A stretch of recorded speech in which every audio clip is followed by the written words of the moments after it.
be seated.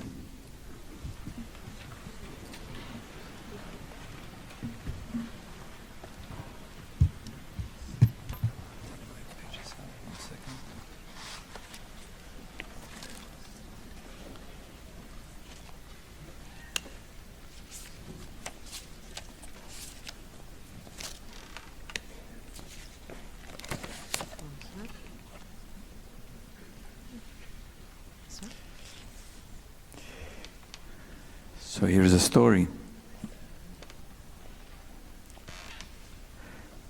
When the world was first created,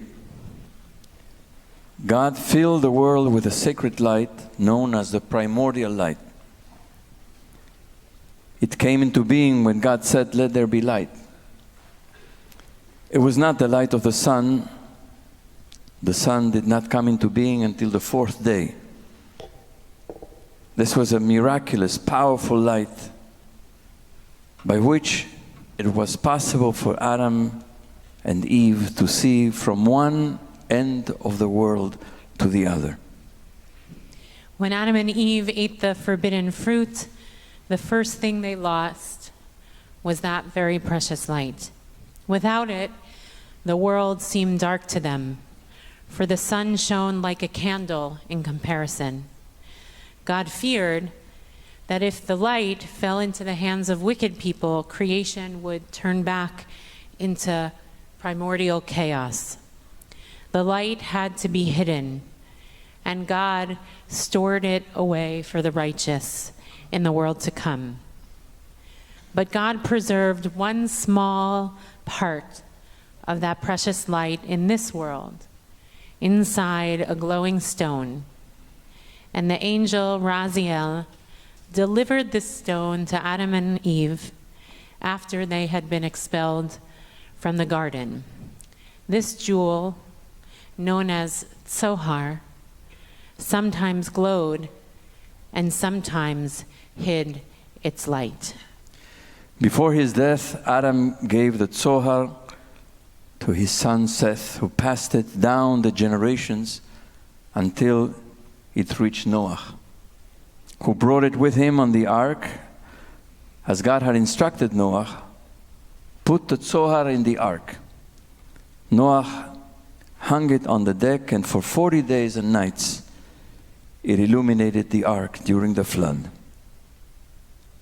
When the ark landed, Noah became drunk, and at that moment the Tzohar fell from where it hung in the ark, rolled into the water, and sank to the bottom of the sea, and came to rest in an underwater cave. Tradition has it that when the waters receded, that is the cave where Abraham was born. As Abraham grew, he found the glowing stone. Then the angel, who knew how precious it was, put it on a chain and hung it around Abraham's neck. Abraham wore that glowing jewel all the days of his life.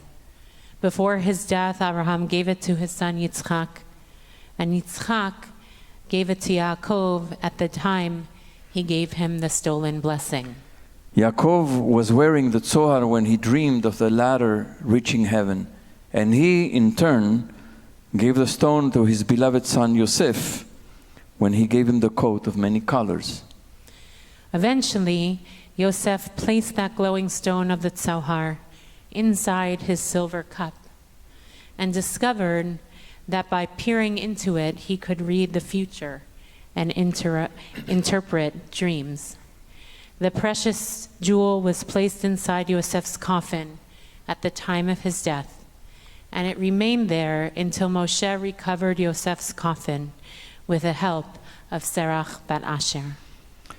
Soon after that, Moshe was told in a dream to take out the glowing stone and hang it in the Mishkan. This he did, and that is the origin of the Ner Tamid, the eternal light.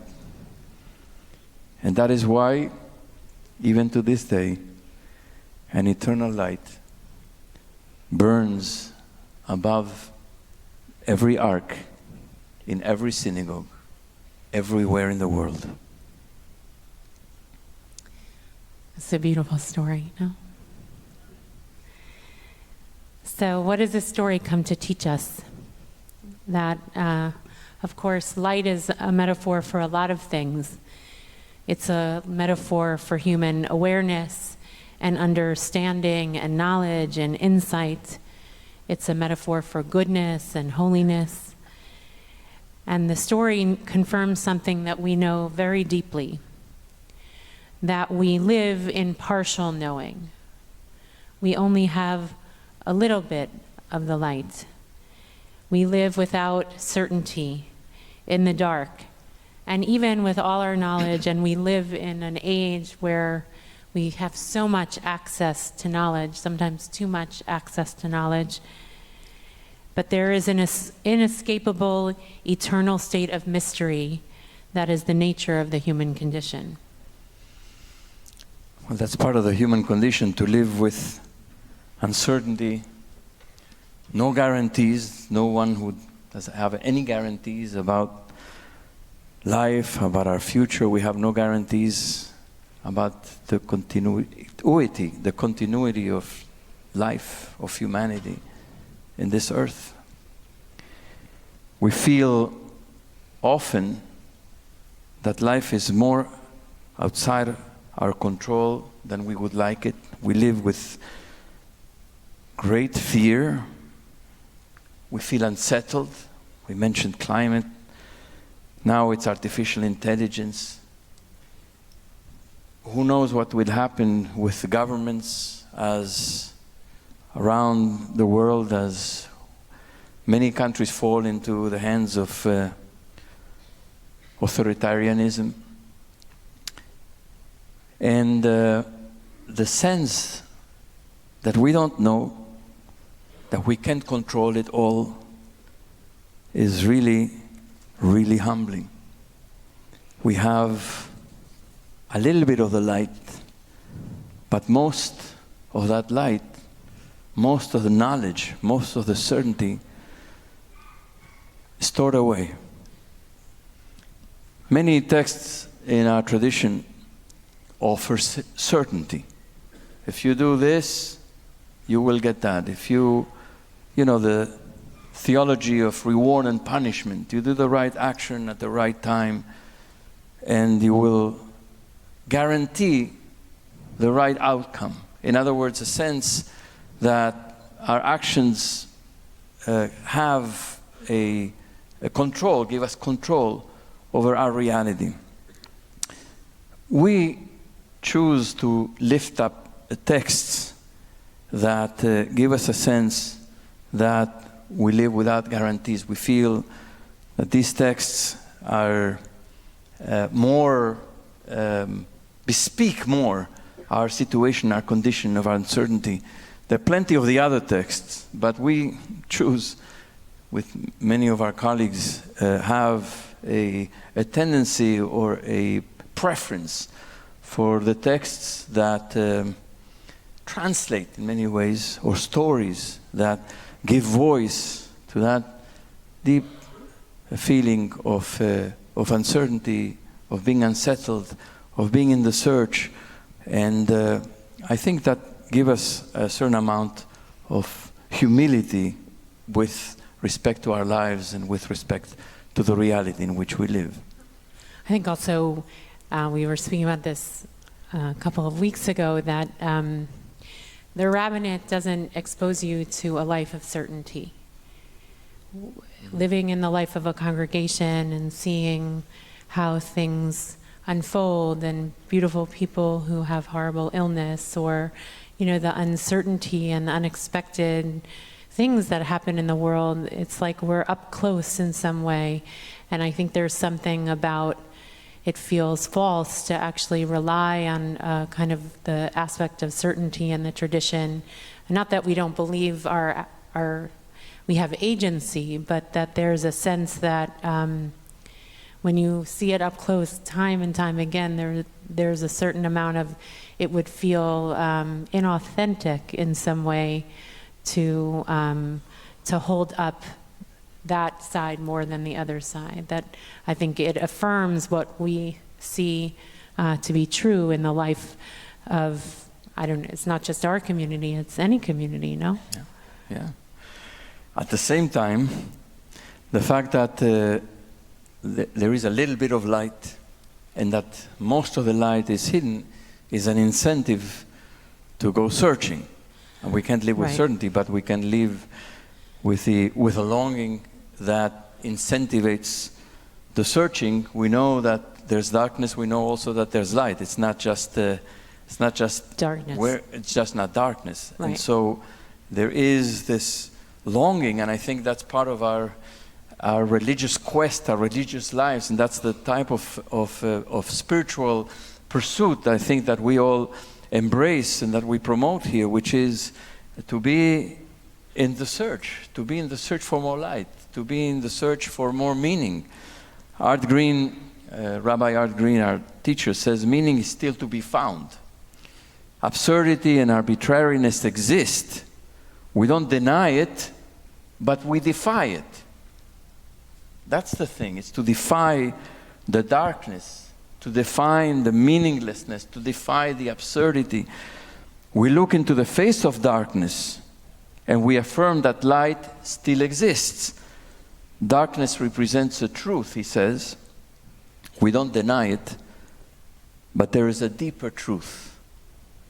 And in fact, that's what we're here to do on Rosh Hashanah and Yom Kippur. I mean, it's really, and Shabbat, is to know that we live at this level, and there's a lot of darkness at this level, but there's a deeper truth that we're constantly trying to dive for and to bring to the surface and to release. I think also the partial, in the story we get a taste of it, and when you get a taste of it, you typically want more, right? That's unless it's a bad taste. I love this. That's why. I love the translucent curtain in the ark. You can see it. You can't fully see it. You can't see it with perfect clarity, but you can see there's something behind of meaning. Of course, for us, something that we treasure and value and revere. We can't see it with complete clarity, but we want to get there. It calls us to get there, and then from time to time, what happens? The curtain opens for a little while, and then it closes back. And that's part of the reality we experience, is the opening for a little bit, and then it closes back. Which is not only true, of course, in this. This is a metaphor, of course, for what we experience also in community too, right? It feels as all the uncertainty prevails and we see a little light, we see someone do a beautiful act, and it opens up in many ways the possibility, or you pick up the paper in the morning and there's such an amount of despair, and then in the midst of all the despair, there's one story that kind of holds you up to say, this is possible, and it makes you want more. And so that's the partialness, and the hidden and the revealed is like a dance in many ways, which the tradition plays with time and time again, this notion that things are partially revealed and partially hidden. And the story that we told about the primordial light isn't the only story that speaks to that. There is, of course, the story of Moshe asking to see God face to face, and God saying, no, you can't see it all. You can see my back. And that story is another story of the sense that we can approximate, or we get the shadow of something, and then which gives us a connection, but it doesn't give us the entirety of the story. Well, the story also, the story of the Zohar, of the light, and the story of Moshe seeking to see God's face but only seeing the back, is that there's more to reality that meets the eye. Yes. And that's the part of our religious quest, is to uncover that which is hidden from us but is there. There is much more to reality that meets the eye. Right. And I think that we often get confused. I think as we live our lives, we stay on the surface and we see what is on the surface. We don't see the possibilities, the opportunities. We don't see the hope. We don't go to find that which is there, but we get stay trapped. On the surface. We get trapped, with the shining mirrors, so to speak, of life, with the things that glitter, we get trapped in the material stuff. You know, we get trapped in wanting more and buying more. And I mean, all the stuff, we don't have to repeat all of that. I think we all know it very clearly, that impedes us from seeing the real thing, because the real thing, you know, is the face, is the full light, which is not immediately available to us. And that's the story also of Moshe seeing God's back. Right, and another, I mean, I think it is true sometimes in a moment of something that depth is not available to us. Chizkuni has a very beautiful, I mean, this is a trend on the story of that Moshe is not able to see God's face, but gets to see God's back, is that they ask, why the back? You know, why the back that Moshe is able to see? And Chizkuni, amongst another of other commentaries, say that that he says, you will see an aura of light which will linger after my essence has passed. The light which precedes me and which is too dazzling you will not see. And so it says essentially we get an impression of what the fullness is. We can't take the fullness. I mean, that's part of what is true about a lot of the stories about the tradition, is that we actually can't tolerate the fullness of the light, and so we have to get it in smaller proportions. But also that we get the impression, and upon looking back, we actually have more insight, which is part of also the work that we do here, which is, you know, when things happen to us, we don't know why certain things happen to us. Obviously, certain things we work for and we achieve. But there's a certain amount of our story that we unfold, and we only actually can understand certain things in hindsight. You know, they say hindsight is 20/20. I don't know that that's fully true, but in a sense, I think what the idea of that is some idea of what Chizkuni is trying to imprint upon us, which is that we actually have to look at the story in retrospect to see where the light is, where are the connecting the dots, to kind of, just as that Sohar was passed from one generation to the next, I think we all want to, in our desire for tshuva and our desire for return, to kind of make sense in some way about the story of our lives, or make sense why someone did that, or think about how can we put meaning, create meaning out of our story, which sometimes feels meaningless or random, or we're kind of grasping at kind of, we don't understand what it's about. Yet another piece of our tradition that talks about this sort of hiddenness is the moment when the mountain, Mount Sinai, is covered in mist, in a cloud, it says there. It's a fog. And it says, and the people stood from afar, but Moshe drew near to the mist, to the cloud, where God was. Asher Shama Elohim. God was inside of that cloud, of that mist. And Rabbi Nachman of Bratslav says, this is the meaning of the verse, so the people remained at a distance. When people see fog or obstacles that prevent their approach to God, they stand back. But Moshe, who represents the wisdom of the Jewish people, approached the thick cloud where God was. That is, he walked towards the obstacle, for therein hides God. So profound. When we see an obstacle, when we see a challenge in front of us, we take a detour, or we stand back. We don't want to confront it. But Moshe, the wisdom is that in the obstacle, in the challenge, in that place of darkness or in that place of fog, that's where meaning is. That's where the wisdom is. That's where the learning is. That's where the growth is. That's where God is. In that place where most of us retreat and try to find a bypass or a shortcut. Shortcuts. I mean, we save time all the time, right? We want to do the shortcuts. If you go right into the challenge, that's where God is. That's where meaning is. And I think it's such a profound lesson of Rabbi Nachman of Bratslav. I think also because there's this idea, obviously you can't see in the dark, but the longer you stay, the more you can see. That's right. Right? Like when lights are initially turned out, the physical experience is that you can't see anything.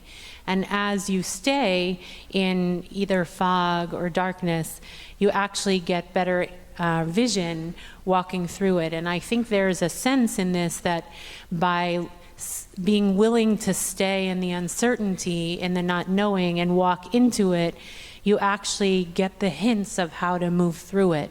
There are many beautiful, Rav Hutner has a beautiful teaching about that we live in that kind of darkness. It used to be that the miracles were loud and clear. They were given to us by God, just like the crossing of the sea or the stopping of the waters of the flood, things that happened that God did for us. But the approach after the time of the great miracles is that we actually have to use a candle to move through the world in the darkness and find the hints and kind of suss out where to move.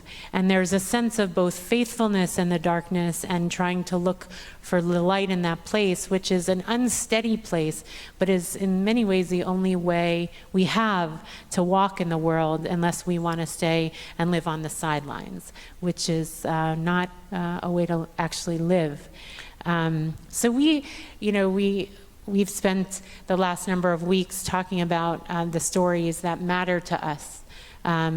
And throughout the course of these Yamim Na'arim, we've picked a number of the stories, a number of which are the ones that we share. What is it about these stories that you find meaningful, these stories about the hiddenness and the hidden reveal dynamic, and that more importantly actually help you live better? Well, like yesterday we shared the story about questions. Now we're sharing a story about the partiality of what we can see, that there's more to reality than what meets the eye. I mean, these stories that keep us looking, keep us searching, keep us rejecting the simple answers, try to find something a little deeper that is actually closer to some sort of deeper truth, and that's the stories that we favor. Keep us attentive, keep us learning, keep us growing, keep us learning how to find the hints, how to, the world is dark. I mean, there's no question about it, but we have to learn how to walk in it by finding our way. Just touching and holding onto the walls and a little bit of light here and a little bit of light there. There's a beautiful teaching. I mean, actually, this story of the Zohar says that, God, in the beginning, the light was filling the world, and Adam and Eve could see from one end of the universe to the other end of the universe. But then God took away the light and stored it away and stored it for the righteous in the world to come. Now, none of us is righteous, but we do perform here and there acts of righteousness and compassion. We do perform acts of righteousness. And when we perform an act of righteousness, a little bit of light is revealed. And so the more acts of righteousness, the more light comes into the world, and the more we can find our way forward. And then darkness takes over again, and then the next act of righteousness will give us another spark and the ability to take another step forward when there's a little bit of light. And that's, I think, why these stories are so compelling. I think also, right, about the notion that there's that glimpse of light. I think, on a global scale, there is so much darkness. And then, I mean, this is part of the reason to live in community, is because when you get local, you see where the light shines. And I think that's, as much as we see a lot of darkness in our role as rabbis and a lot of pain and suffering, we also see those glimpses of holiness, of light that people perform at those righteous righteous acts, that all of you, that together sometimes, and I think if these years during COVID haven't taught us something, is like how people rise up in those ways to meet one another. And in the midst of so much darkness, there was so much rising up and shining to find one another. And I think that's what part of what propels us forward is we don't get the full vision, but we actually get affirmation in the small things. And I think the other piece about this primordial light that is passed from generation to generation, I think there is also a sense that those that came before us have given us some light, that there is some wisdom that's offered from generation to generation, whether it's in our families or in our community, or even in the Jewish people writ large, that we call back to those stories over and over again to remind us of the light. And many years ago, when I was doing chaplaincy in the hospital and having a conversation with my mentor, he said, when people are having a hard time trying to figure out how they're going to move through it, he often says, well, how have they moved through hard things before? Like, how have you seen people call upon moving through hard things before? Where has the light been in the past? And that's, I think, something about this primordial light that gets passed down. We have memories of that primordial light, whether it's in our own lives or in the lives of those that came before us. So where's the light? The light is in the Ner Tamid. It's in the Torah. It's in community. It's in Shabbat. It's in the human conscience. It's the light of creativity. It's the spark that we make when we do and perform righteous acts. So the light is there. There's more light than we can see. That is for us to uncover, to discover, to liberate, and to bring into the world. Things are not always pretty, and we can't pretend that we live in a pretty world. We don't. And we live with uncertainty, and we will never be all-knowing. And yet, there is light. There's a lot of light. It's upon us to seek it, to honor it, to reveal it, and to sow it for those who come after us.